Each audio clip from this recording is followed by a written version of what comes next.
मत कहना, वरना वो मुझे बड़ी डांट लगाएंगे, मेरी शिकायत मत करना। आपको 700 रुपए चाहिए ना? तो पीछे एक बड़ा सा घर था, उस घर में ठाकुर जी ने किसी को भेजा, वो अंदर से 700 रुपए लेकर आता है और भगवान ने उन्हें 700 रुपए दे दिया। वो दोनों सेठ कहते हैं अच्छा हम चलते हैं। भगवान कहते हैं अरे ऐसे कैसे चलते हैं, आप भोजन कर कर जाइए, आइए अंदर घर पर चलते हैं। अब घर के अंदर ले गए तो घर के अंदर हजारों मुनि बैठे हुए, सब अपने अपने कार्य कर रहे हैं। दोनों सेठों ने से सोचा ये बहुत बड़ा मुनीम है कोई, इसके नीचे इतने काम करते हैं। तो उन्होंने कहा कि ये सारे आपके मुनीम हैं? भगवान कहते नहीं। बोले किसके हैं? बोले नरसिंह जी के मुनीम हैं।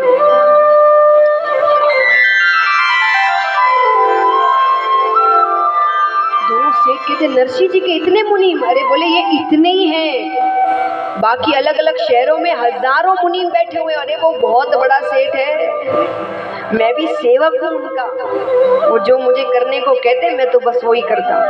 और भगवान ने बैठाकर उनको बड़े अच्छे से भोजन कराया। वो दोनों सेठ जूनागढ़ पहुंचते हैं।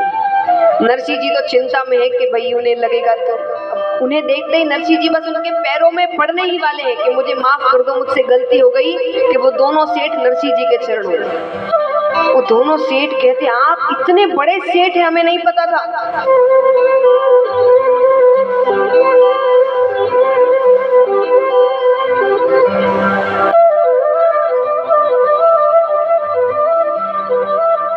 तो वो कहते हैं कि आप इतने बड़े सेठ हैं, हमें नहीं पता था।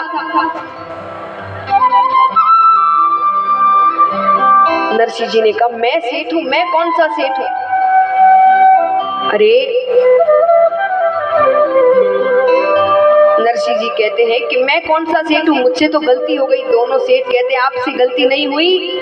अरे आपने जिस सेठ का हमें नाम बताया सावल सा सेठ, वो इतना बड़ा इतना अच्छा मुनीम है और इतना प्यारा है, उसने हमारी इतनी सेवा की, हमें इतने अच्छे से भोजन कराया, एक नंबर सेवक है वो आपका। ये सब सुनने के बाद तो नरसिंह जी की आंखों में आंसू आ गए। वो दोनों सेठ पूछे कि भाई क्या हुआ है?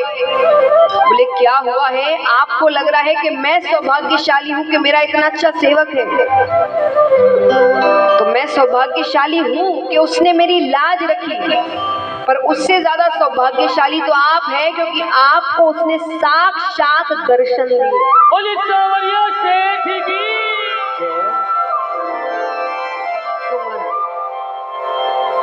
नरसिंह जी का इस प्रकार भगवान उनकी लाज रखते हैं, सबको बड़े अच्छे से नरसिंह जी भोजन करवाते हैं। आगे प्रसंग आपको पता है, नानी बाई का विवाह भगवान नरसिंह जी पहले ही करा चुके होते हैं, भक्ति में लग चुके हैं पूरी तरीके से। अब नरसिंह जी क्योंकि पत्नी छोटी उम्र में स्वर्ग सिधार गई, उनका दूसरा विवाह करवाया जाता है। पर वो दूसरी पत्नी तो एकदम बोझाई जैसी,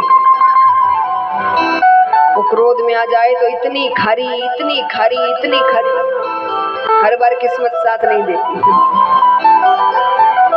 तो महाराज अब यहाँ पर नानी बाई के घर में उनकी बेटी होती है, बेटी का रिश्ता पक्का हो जाता है। कुकु पत्री लिखाने का समय आता है, सब बैठ गए इकट्ठा होकर। सबसे पहले पत्रिका गणेश जी को जाती है। कुकु पत्री यानी कल मैंने बताया था, कुकु पत्रिका मतलब इनविटेशन कार्ड, निमंत्रण पत्रिका। तो सबसे पहली पत्रिका गणेश जी को जाती है। फिर कहते कि भाई ये सबसे मोटा गणायत कौन है? गणायत माने, गणायत मतलब मेहमान, गणायत माने मेहमान। ये सबसे मोटा गणायत, मोटा मतलब यहाँ पैसा वाला नहीं, बड़ा भी नहीं, विशेष सबसे खास। तो सब सोचने लगते हैं कि कौन है। तब वहां पर एक बुजुर्ग बैठे हुए थे, उन्होंने कहा सबसे मोटे तो नरसिंह जी है। महाराज समधी है वो, और एक रिश्ता समधी तो है, लेकिन एक बात बताइए, जब एक बेटी की शादी होती है तो यहाँ जितनी खास करके माताएं हैं, माता पिता वैसे दोनों ही कहते हैं, पर हम खास करके बेटी को क्या कहते हैं शादी के बाद कि अब से वो तुम्हारा घर है, कहते हैं कि नहीं? हाँ कि ना बताइए, कहते हैं ना? नहीं कहना चाहिए। कहिए आज से ये दोनों तुम्हारा घर है, तुम्हारे पास दो दो घर है तुम्हारे अपने, और हम कहते हैं आज से वो तुम्हारा घर है, ये घर पराया है। और इतनी शक्ति भी एक औरत नहीं होती है कि वो उस बात को सच भी कर देती है। यहाँ अगर दरबार में जितने पुरुष बैठे हैं वो झूठ ना बोले तो वो सभी इस बात पर स्वीकृति देंगे अपनी कि शादी को कितने भी वर्ष हो जाए, एक जवाई एक दामाद कभी भी अपने ससुराल को अपना घर नहीं समझता। हाँ कि ना? बताइए, दरबार में झूठ नहीं बोलते कि शादी को कितने भी साल हो जाए दामाद कभी भी अपने ससुराल को अपना घर नहीं समझता। लेकिन शादी को 2 दिन हुए हैं, 2 दिन बाद वो बेटी अपने पीहर आती है, कुछ देर अपने माता पिता के साथ रहती है और फिर कहती है अच्छा घर चलती है। 2 दिन में उसका घर बदल जाता है, उसके अपने बदल जाते हैं। तो जब वो इतना करती है, लेकिन आइए अब क्योंकि वो ससुराल में पूरी तरीके से हो चुकी है, उसके जीवन में कुछ भी होता है सबसे पहली खबर उसके ससुराल वालों को होती है। लेकिन ठीक दूसरी खबर किसको होनी चाहिए? ठीक दूसरी खबर किसको होनी चाहिए? माँ बाप।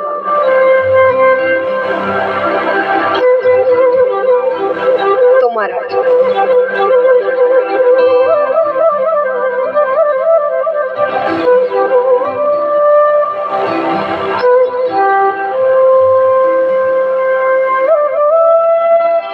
आइए बच्चों को बैठा ले, कार्यकर्ताओं से निवेदन है।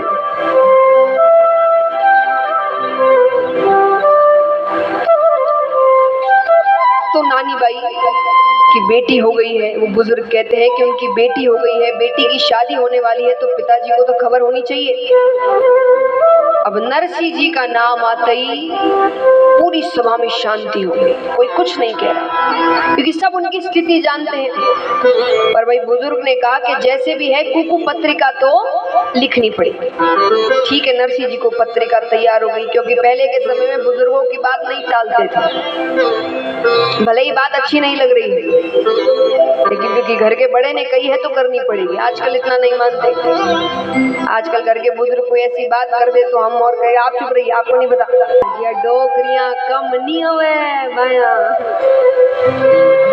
आप इनके पास बैठो नहीं, बैठो तो कैसी होशियार कर दे आपको। दाल का सीरा कम है और मेहमान ज्यादा है, तो सीरा कैसे बचाना है ये डोकरियां से सीखो। और लोग जैसे जैसे बड़े हो रहे हैं सब जानते हैं हमें ही सब ज्ञान है, हमें नया ज्ञान है, होश लेना है तो डोकरियों के पास जाकर बैठो, जोश तो कहीं भी मिल जाता है। घर के बड़े आपको ठहरना सिखाते हैं।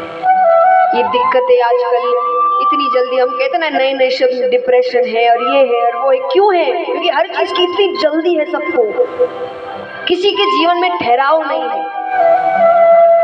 एक काम नहीं हुआ किसी के पास इंतजार करने का समय नहीं है कि थोड़ा समय दे उस चीज को। रिश्ते क्यों टूट रहे हैं? क्योंकि समय नहीं देना है। बात हुई, झगड़ा हुआ, खत्म करो, किसके पास इतना समय है कि बैठकर उस चीज को समय दे। और फिर कहते हैं कि आजकल रिश्ते नहीं निभते,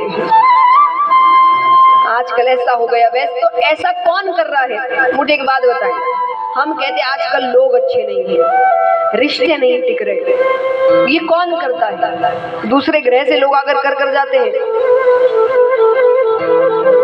कौन कर रहा है? बताओ, अब हम ही कर रहे हैं। दुनिया अच्छी, दुनिया बहुत अच्छी, हम अच्छे नहीं हैं। जिस दिन अपने आप को सुधार लोगे दुनिया बहुत सुंदर है, बहुत अच्छी है।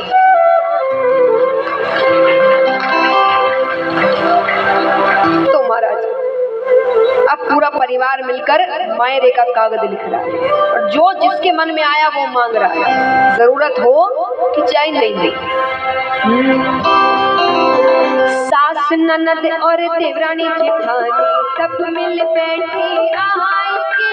सासु ननद और देवरानी सब मिल बैठी आई के। द्वात कलम कागज मंगवाया लेखक लियो बुलाए राम जी। द्वात कलम कागज मंगवाया लेखक लियो बुलाए। 25 मन लिखो सुपारी 25 मन रोरी जी। 25 मन लिखो सुपारी 25 मन रोरी। 25 मन लिखो कलेव और मेवा की कोरी राम जी। 25 मन लिखो कलेव और मेवा की कोरी। 1000 थान में मोती लिख दो शाल कुशाला कापड़ा। 1000 थान में मोती लिख दो शाल कुशाला कापड़ा। ठठा करे नरसीरा ब्याही बख्तावर छे पावड़ा। अरे ठठा करे नरसीरा ब्याही बख्तावर छे पावड़ा। 80,000 को मोहरा लिख दो करोड़ रुपया रोकड़ी। 80,000 को मोहरा लिख दो करोड़ रुपया रोकड़ी। कागज में कोई भाटा लिख दो यूं उठ बोली कोकरी। अरे कागज में दो भाटा लिख दो यूं उठ बोली कोकरी। भगत बछल हरि बोल। सारे सब काज जी। भगत बछल सारे सब काज। अरे नानी बाई रे माई रानी ठाकुर जी ने लाज सीता। राम जी ने लाज गाजे राम जी ने लाज गाजे हरि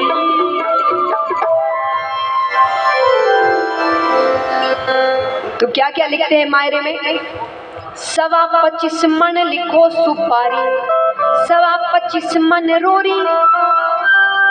नारायण कहते दादी बुढ़ापा में सठिया तो नहीं गया? 25 मन सुपारी का करोगे क्या? अरे 2 सुपारी में पंडित पूरा ब्याह कर दे। 25 मन सुपारी।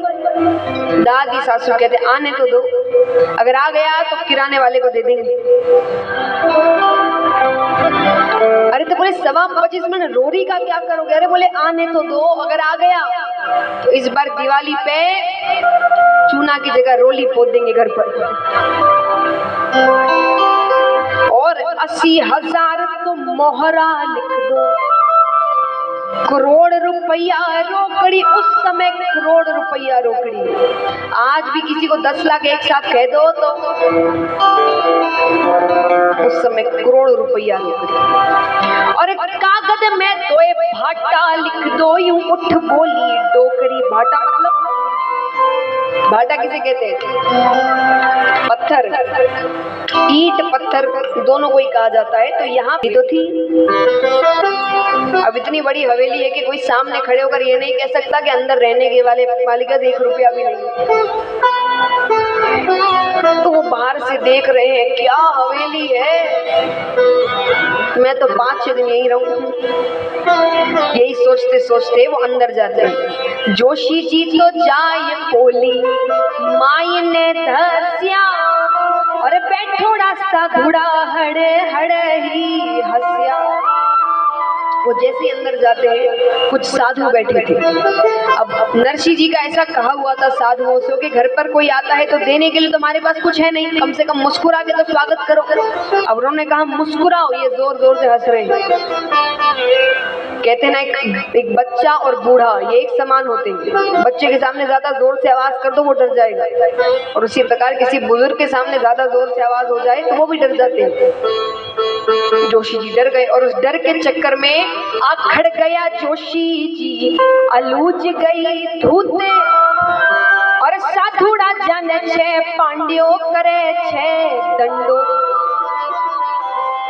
जोशी जी की धोती जोशी जी के पाँव में फंस गई और जोशी जी गिरते हैं सब सूर्यों के बीच में एकदम सीधा। अब क्योंकि सीधे गिरे, अब जितने साधु है वो चिल्लाते, अरे नरसिंह जी आज तो पक्का भक्त आ गया।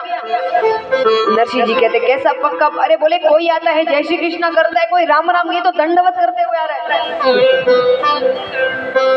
जोशी जी कहते एक तो मैं गिर गया। नरसिंह जी आते हैं, पाछो फिर कर नरसिंह बोलियो क्या ने चाटो भार, क्यों आप पाप चढ़ा रहे हैं हमें? जोशी जी कहते अरे कुकु पतरी लियायो हूँ छू नगर अंजार। बूढ़लो ब्राह्मण बोलियो कुकु पतरी लियो और रसोई कराला मने आटो सीधो कि मुझे तो बहुत तेज भूख लग रही है, कुछ खाने के लिए दीजिए। नरसिंह जी कहते ले पाने दे पाने जोशी राम जी रो नाम, राम जी ले पाने दे पाने राम जी रो नाम।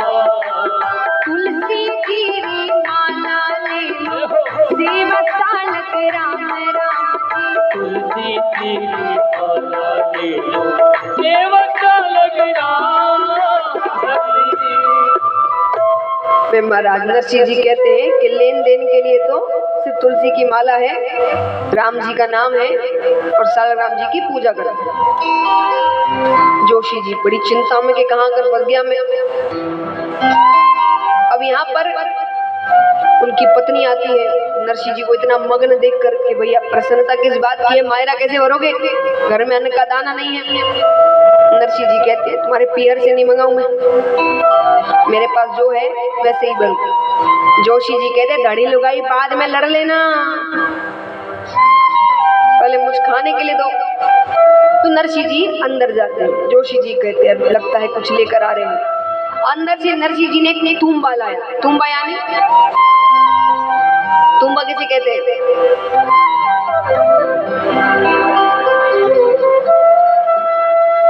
करताल। तुम्बा यानी कमंडल। टीवी में आपने देखा होगा साधु लोगों के हाथ में जो कमंडल होता है उसको कहते हैं मारवाड़ी में तुम्बा। और पहले मिट्टी के पात्र ज्यादा चलते थे, आजकल तो तुम्बा बने भी तो छोटे छोटे बनते हैं, पहले बहुत होते थे बड़े बड़े, छोटी छोटी को तुमड़िया कहते थे। तो उन्होंने एक बड़ा सा तुम्बा लाया और कैसा कि जिसके ऊपर गर्दन बहुत पतली है, तो आप ऐसे देख कर नहीं बता सकते अंदर क्या है। उन्होंने लाकर दे दिया। आप जोशी जी देख रहे हैं, नरसिंह जी इसमें क्या है? नरसिंह जी कहते हैं आपके हाथ में क्या आ रहा है? बोले मेरे हाथ में तो हवा आ रही है। बोले हवा ही दे। जोशी जी कहते तो फिर क्यों दिया मुझे? बोले गांव के बाहर जाओ, सब्जी लेकर आओ, रोटी लेकर आओ, आप भी जीम लो और हमें भी जिमा दो, हम भी बहुत दिन से भूखे हैं। जोशी जी कहते मैं तो जाऊं। अब वो पत्रिका नरसिंह जी ने भगवान को दी कि सावरा मायरे का सारा इंतजाम आपको ही करना है, मैं तो आपके भरोसे हूँ। बाद में एक आकाशवाणी हुई कि चिंता मत करो ठाकुर जी तुम्हारे साथ है। अब तो और पक्का विश्वास हो गया। अब नरसिंह जी ने सोचा कि अपने भाइयों से भी कह देते हैं कि भाई थोड़ी मदद कर दो, साथ में चलो, वरना कहेंगे हमें बताया ही नहीं, पर हम ही कुछ ना कुछ मदद करते। नरसिंह जी कहते हैं नानी पैरे मायरारो भाया जैसे लियो, अरे मायरे चला चाबीरा काटी है तो टूट गया छे पिछवाड़े पड़िया। पेड़ा मतलब पहिया, चक्का टूट गया, तुम्हारे काम में आए तो ले जाओ। अब बगल में एक और भाई बैठा हुआ था, उसने सोचा कहीं मुझसे पहिया नहीं मांग ले, तो पहले ही कह दिया पेड़ा जो होता तो रे नरसिंह देता तो खरा, पर पुठिया बाकी पाट गिने टूट गया खरा। सब वो टूटे हुए तुम्हारे अगर काम में लगे तो ले जाओ। उन्हें लगा नरसिंह जी कहेंगे टूटे हुए तो मैं क्या करूंगा, ले जाकर छोड़ो। नरसिंह जी कहते टूटा भांगा जैसा भी है यो तो सही। नरसिंह जी सब इकट्ठा करते हैं टूटी हुई चीजें, उसको कैसे तैसे जोड़कर कोशिश करते हैं कि थोड़ी दूर तो काम हो जाए, बस कैसे तैसे। यहाँ पर नरसिंह जी कहते हैं, नानी बैरे मायरारो भाया जैसे लियो, अरे काटोली तो मिलगी पीरा पहलिया है तो दियो। गाड़ी तो मिल गई पर उसको खींचेगा कौन? तो बैल है तो दो। भाई बंद कहते हैं बैल तो गांव के बाहर है। क्यों गांव के बाहर? पहले जब बैल कोई काम के नहीं होते थे कि बस ये 2-4 दिन ही है, उससे ज्यादा ये रहेंगे भी नहीं, तो उनको गांव के बाहर छोड़ देते थे कि आजादी में 2-4 दिन निकालो। नरसिंह जी कहते मैं वहीं से लेकर आ जाऊँ। नरसिंह जी वो बैलों को लेकर आते हैं। अब नरसिंह जी कहते कि भाई सब तैयार हो जाओ, बेटी के घर जाना है, कुछ रिश्तेदार तो साथ होने चाहिए। भाई बन कहते नरसिंह हमारे घर में तो बहुत काम है, सूरा स्वामी ले जा। सूरा स्वामी किसे कहते हैं? सूर्या या सूरा स्वामी, हाँ साधु संत हो तो नया नाम क्यों? चिंता नहीं। जैसे माता पिता जब आपको डांटते हैं कई बार हाथ, उनके लिए क्या कहा जाता है? उनकी मार में उनका प्यार छुपाए। यहाँ जितने बच्चे बैठे, कभी आपके माता पिता ने आपको बहुत डांटा हो तो क्या आपके मन में कभी ऐसा आता है कि ये मेरे खिलाफ कुछ, ये आजकल बदल गए हैं, लगता है ये कुछ और चाहते हैं? ऐसा मन में कभी किसी के आता है? क्यों? क्योंकि सबको पता है वो आपका बुरा कभी चाह ही नहीं सकते। वो भरोसा चाहिए भगवान पर कि दुख भी आए तो ये दुख इसलिए नहीं है कि वो मेरा जीवन बिगाड़ रहे हैं, इसीलिए कि अभी शायद दुख ही जरूरी है।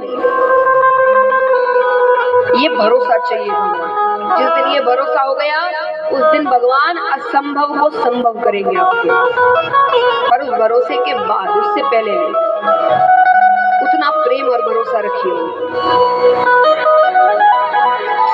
आइए एक सच्ची घटना आपको सुनाती हूँ, दिल्ली में घटी हुई घटना, कुछ साल पुरानी, कि अगर भगवान पर भरोसा हो तो भगवान कैसे लाज रखते हैं।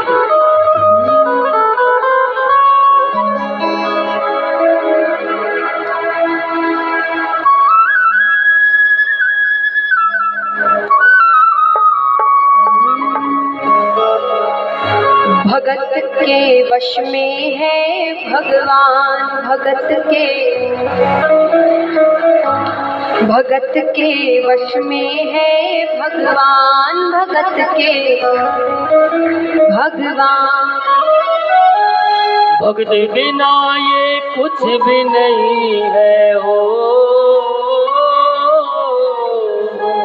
भगत बिना ये कुछ भी नहीं है। भगत है इसकी जान, भगत के वश में है भगवान, भगत के वश में है भगवान, भगत के वश में है भगवान, भगत के वश में है भगवान। भगत बिना ये कुछ भी नहीं है ओ, भगत बिना ये कुछ भी नहीं है। भगत है इसकी जान, भगत के वश में है भगवान, भगत के वश में है भगवान, भगत के वश में है भगवान, भगत के